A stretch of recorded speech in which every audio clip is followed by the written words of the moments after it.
Oh jadi begitu ya logikanya?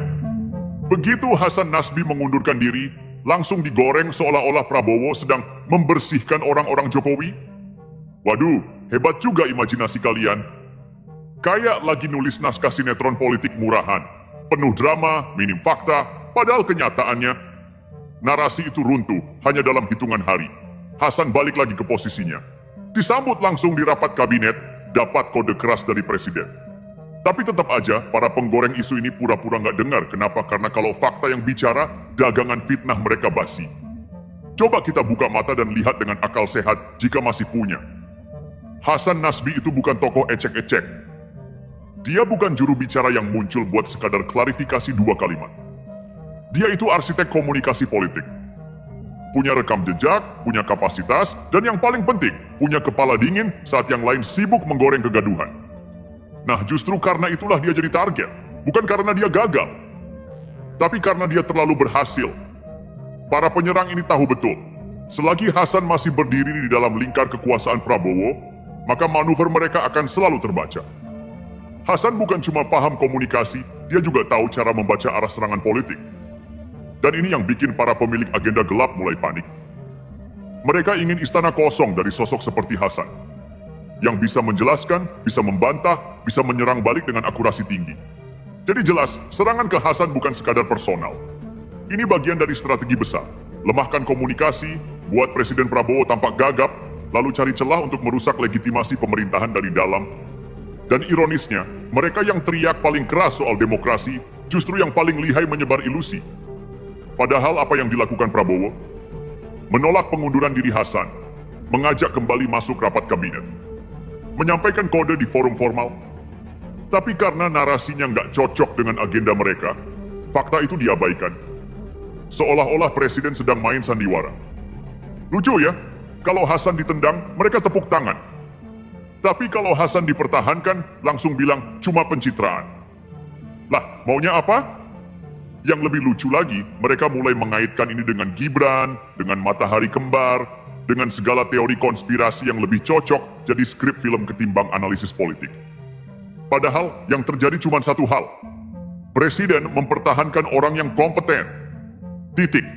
Tapi buat mereka yang alergi akal sehat, ini tetap dianggap ancaman. Lalu muncul suara-suara dari balik layar.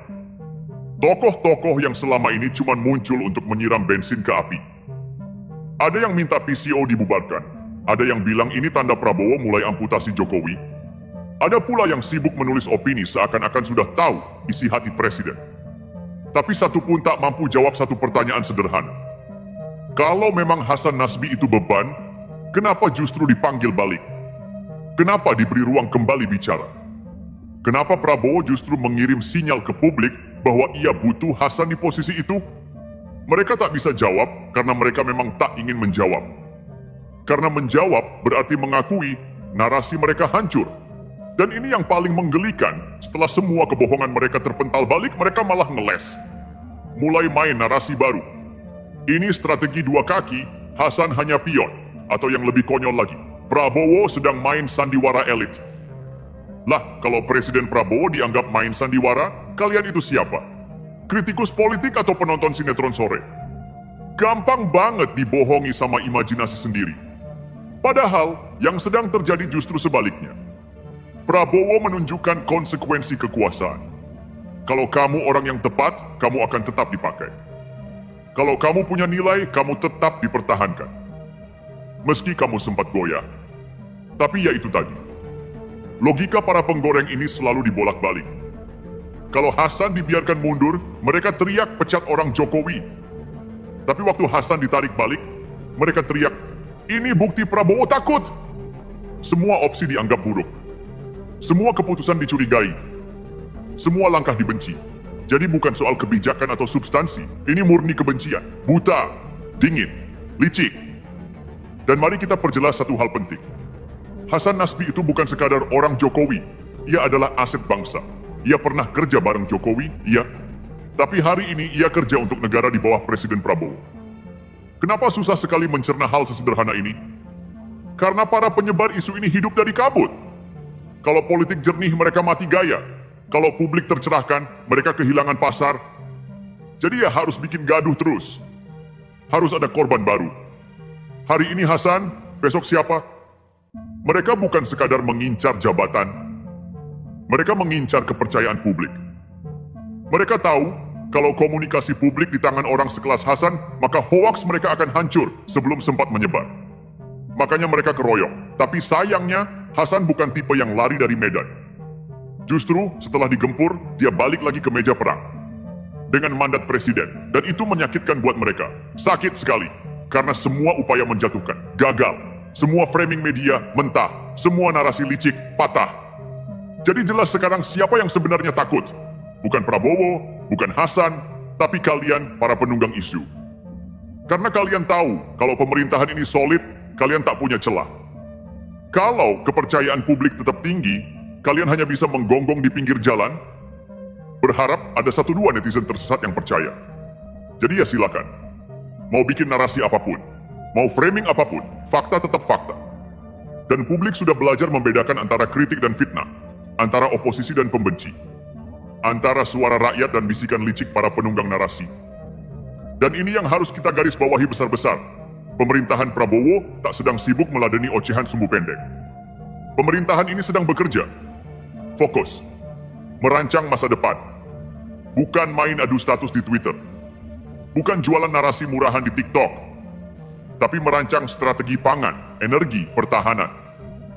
Hal-hal besar yang tak bisa dimengerti mereka yang hidupnya hanya mengandalkan retorika tanpa kerja nyata. Lalu apa yang mereka lakukan? Mereka buat gaduh. Mereka lempar tuduhan. Mereka adu domba. Tujuannya satu, ganggu konsentrasi. Mereka tahu Prabowo sedang mengonsolidasikan kekuatan nasional. Maka mereka tusuk dari celah-celah yang mereka kira lemah. Komunikasi publik, loyalitas, dan figur-figur dekat kekuasaan. Tapi mereka salah besar. Yang mereka tusuk bukan titik lemah. Itu justru titik kuat karena mereka lupa satu hal penting. Prabowo sudah kenyang dihantam badai. Dan setiap kali dihantam, beliau justru berdiri makin tegak. Kita tahu arah mereka kemana. Target mereka bukan Hasan. Target mereka bukan juru bicara. Target mereka, kepercayaan rakyat kepada presiden. Mereka ingin menanamkan keraguan, menciptakan ilusi bahwa Prabowo dikelilingi orang-orang yang tak layak. Tapi publik Indonesia tidak sebodoh yang mereka sangka. Publik sudah tahu mana pemimpin yang kerja dan mana yang hanya bisa ngoceh. Mana yang membangun dan mana yang cuma bisa memprovokasi. Dan ketika mereka menyebut ini sebagai bentuk kekecewaan rakyat, mari kita tertawakan sejenak. Rakyat yang mana? Rakyat yang mana yang menunjuk kalian sebagai corongnya? Jangan-jangan rakyat di mulut kalian itu cuma topeng untuk menutupi ambisi pribadi kalian sendiri. Karena rakyat yang sebenarnya sedang melihat harga sembako dijaga, pertahanan diperkuat, dan arah pembangunan dibereskan. Rakyat yang sebenarnya tak punya waktu untuk mengurusi fitnah berbalut teori konspirasi. Dan satu lagi, jangan sok bicara soal etika. Jangan ajari kami soal integritas ketika kalian sendiri sibuk menjual kepalsuan. Kalian bicara soal moral, tapi kalian mainkan sentimen. Kalian bicara soal transparansi, tapi kalian sembunyikan agenda kalian sendiri. Kalian bicara soal demokrasi, tapi yang kalian inginkan adalah dominasi narasi tunggal yang kalian pegang. Itu bukan demokrasi, itu manipulasi. Jadi kalau hari ini Hasan Nasbi kembali mengemban tugas sebagai juru bicara, itu bukan langkah mundur, itu konsolidasi. Itu penegasan bahwa pemerintahan ini tidak tunduk pada tekanan sumbu pendek, tidak goyah hanya karena opini liar, dan tidak akan pernah meminta izin kepada para pengganggu untuk memilih siapa yang layak duduk di dalam lingkaran strategis negara. Kalian tak suka itu? Wajar, karena kalian tidak pernah menginginkan Prabowo sukses sejak awal. Tapi ingat, rakyat sudah memilih. Dan Prabowo bukan presiden yang bisa dipelintir narasi. Beliau memimpin, bukan mengikuti arah opini. Dan begini, kalau kalian masih nekat nyerocos soal kejanggalan dan bahaya laten, hanya karena satu nama, Hasan Nasbi, maka izinkan saya bertanya balik, sejak kapan memilih juru bicara jadi urusan nasional yang lebih penting daripada membahas kemandirian energi dan pangan? Sejak kapan penunjukan staf jadi lebih mendesak daripada pembenahan distribusi logistik nasional? Kalau ini benar-benar tentang integritas, kenapa kalian diam waktu ada mantan napi korupsi nyalon jadi kepala daerah? Kenapa kalian tak bersuara waktu buzzer kalian sendiri menyebar hoaks berjilid-jilid tanpa henti? Karena kalian tak pernah peduli pada substansi, kalian hanya peduli siapa yang bisa dijadikan kambing hitam. Dan Hasan, kebetulan, memenuhi kriteria buat kalian jadikan umpan. Tapi sayangnya, kalian bermain terlalu ceroboh. Kalian membakar isu ini dengan bensin murahan. Tak ada bukti kuat, hanya asumsi, hanya penggiringan, hanya drama murahan. Kalian pikir ini akan membuat Prabowo ragu? Salah. Kalian pikir ini bisa memecah dukungan? Keliru. Yang terjadi justru sebaliknya. Publik makin muak dengan cara-cara kotor seperti ini. Makin banyak yang sadar bahwa kalian bukan sedang mengkritik, kalian sedang merusak. Beda loh antara kritik dan sabotase. Kritik membangun, sabotase menjatuhkan. Dan yang kalian lakukan hari ini jelas-jelas sabotase berkedok idealisme palsu. Dan kalau kita tarik lebih dalam, kenapa mereka sepanik ini? Karena satu hal, mereka takut. Takut melihat Prabowo benar-benar bisa membangun legasi yang jauh melampaui mereka.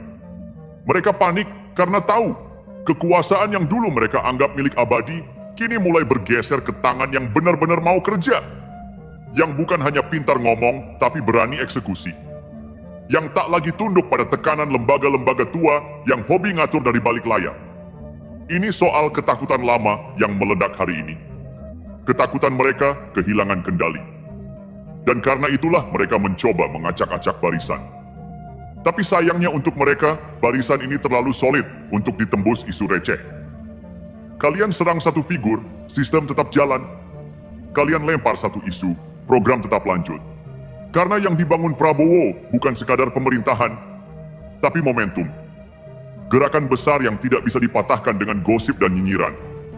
Maka bagi kalian yang terus-terusan menyebar keraguan, kami jawab dengan kerja nyata. Kalian sibuk membahas satu nama, kami sibuk membangun 100 lumbung pangan. Kalian ribut soal posisi juru bicara, kami pastikan strategi pertahanan kita disegani. Kalian mainkan opini, kami mainkan hasil, dan pada akhirnya yang akan bicara adalah rekam jejak, bukan ocehan. Jadi mari kita luruskan logika yang sudah bengkok dari awal ini. Kalian ribut soal Hasan Nasbi, seolah-olah beliau ini semacam kunci penghancur negara. Padahal kalau kita mau jujur, kapasitas beliau sebagai juru bicara atau penasihat tak akan pernah lebih berbahaya daripada barisan komentator bayaran yang setiap hari kalian pelihara untuk menyerang presiden. Hasan paling banter berbicara, menjelaskan, menerjemahkan arah kebijakan. Tapi buzzer-buzzer kalian tiap hari menyebar kabar bohong, fitnah politik, dan penggiringan opini dengan narasi manipulatif. Siapa yang lebih berbahaya sebenarnya? Jangan-jangan yang kalian takuti itu bukan siapa Hasan Nasbi, tapi siapa yang berdiri di belakangnya. Prabowo.